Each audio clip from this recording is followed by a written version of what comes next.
সংযুক্ত আরব আমিরাতের মাটিতে দেশের জন্য আন্দোলন, এরপর গ্রেফতার, জেল, কারাদণ্ড। অবশেষে অন্তর্বর্তীকালীন সরকার প্রধানের হস্তক্ষেপে দেশে ফিরলেন তারা।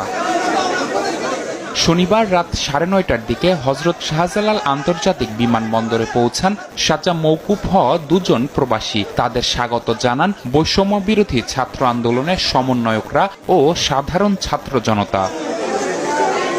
এ সময় গণমাধ্যমের সঙ্গে কথা বলেন প্রবাসীরা, জানান বন্দিশালায় নির্মম কয়েকটি দিনের গল্প। কোনো দলের স্বার্থে না, বরং দেশের স্বার্থে আন্দোলন করে কারাবাস করতে হয়েছে তাদের। সংযুক্ত আরব আমিরাতে বন্দী বাকিদেরও দ্রুত দেশে ফিরিয়ে আনার দাবি তাদের। আমরা হাজারো জনতা, হাজারো যুবক, হাজারো ছাত্ররা আমরা প্রতিবাদ করেছি। তার প্রতিবাদে আজকে ইউএই কারাগারে 500-র অধিক আজকে আমরা কারাবন্দী।